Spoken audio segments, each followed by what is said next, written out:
I used to live in a small apartment building on the outskirts of the city. It wasn't fancy, but it was cheap. And for a night shift worker like me, it was quiet enough during the day to catch some sleep. Across the hall from me lived a man I hardly ever saw. He kept to himself, never had visitors, never made noise, just there. At first I thought he was harmless, maybe even shy. But little things started to make me feel uneasy. When I'd leave for work around midnight, I'd sometimes hear his door unlock right after mine closed. I'd glance back, but the door would already be shut. Once, I swear I heard slow footsteps following me down the hall. But when I turned, it was empty.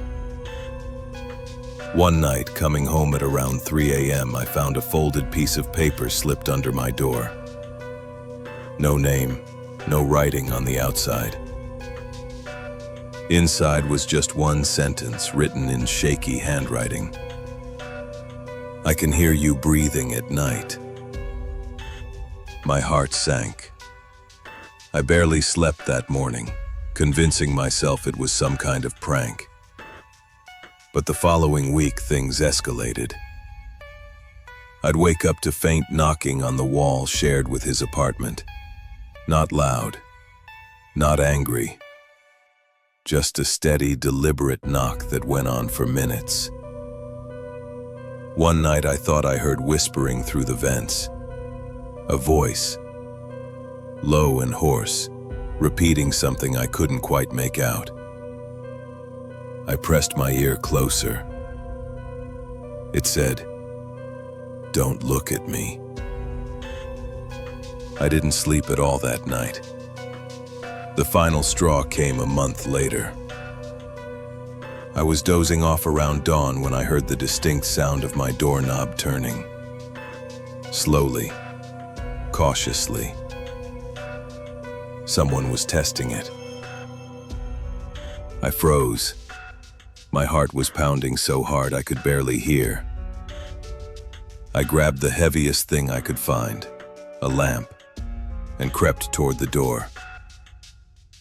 The knob rattled again, harder this time, then stopped. I waited. Silence. When I finally found the courage to look through the peephole, I saw him. The man from across the hall. He was standing perfectly still facing my door. His head was tilted slightly, like he was listening. And then, he smiled. I stumbled back from the door, shaking. I called the police, but by the time they arrived, his apartment was empty. Completely empty. No furniture, no clothes. No sign anyone had lived there at all. The landlord swore the unit had been vacant for months, but I know what I saw. And sometimes, when I'm alone late at night, I swear I still hear that faint knocking on the walls, just waiting for me to listen.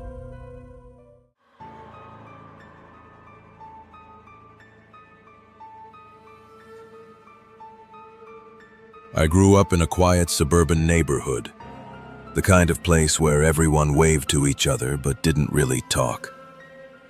We weren't close, but we knew each other's faces. When I was a teenager, the house next door was rented by an older man. I never knew his name. He didn't make much effort to introduce himself, and my parents didn't push it. He wasn't unfriendly, exactly, just strange. Every night I'd notice a dim light in his upstairs window. Sometimes if I couldn't sleep, I'd glance outside, and I'd see him standing there. Perfectly still, just staring out into the street, sometimes for hours. At first I thought he was just lonely, maybe bored. But then I realized something that made my skin crawl. He wasn't staring at the street. He was staring directly into my bedroom window. I tried to brush it off as paranoia. Maybe he didn't even notice me. But then one night, I woke up to a soft tapping sound. I turned my head and through the sliver of my curtains I saw his face. He was at his own window, but his expression was wrong. His head was tilted at a sharp angle, his mouth stretched in a faint, frozen grin. His eyes didn't move. He just tapped his finger against the glass, over and over, never breaking eye contact. I pulled the curtains shut and didn't sleep the rest of the night. The next morning I told my parents. My dad went over to talk to him but came back looking unsettled. He said the man didn't answer the door. In fact, the landlord told him the house was empty. It had been for weeks.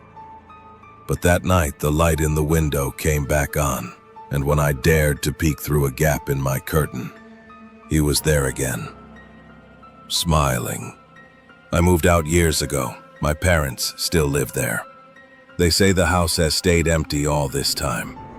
But every so often when I visit, I can't help glancing at that window. And I swear, sometimes I see the faint glow of a light and a shape standing perfectly still, waiting for someone to notice.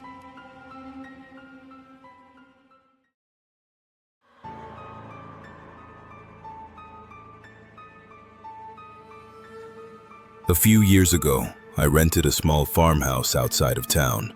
It was cheap, quiet, and far away from the noise of the city. The nearest neighbor was about a half-mile down the dirt road. For the first few weeks, it felt peaceful.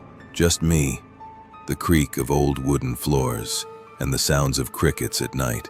But then, little by little, things started to feel wrong.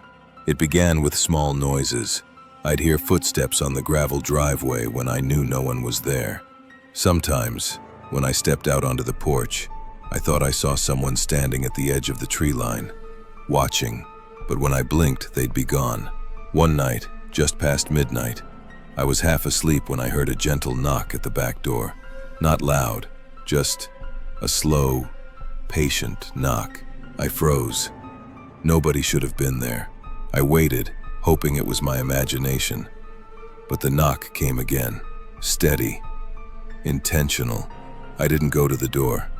I just sat in bed, heart pounding, listening. After a few minutes, it stopped. But the next night it happened again. And the night after that. Always the same time.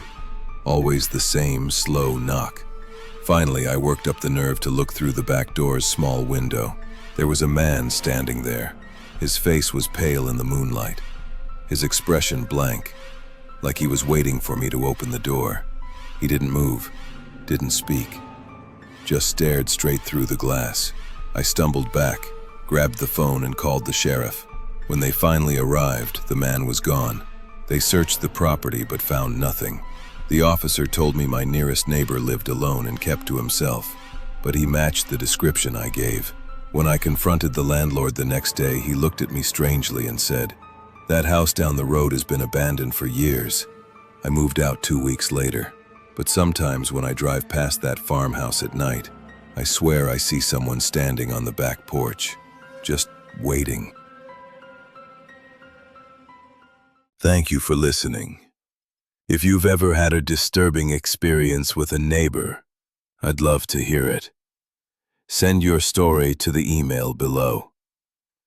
And remember, you never really know who's living right next door, or what they're watching through the window tonight. Sleep well.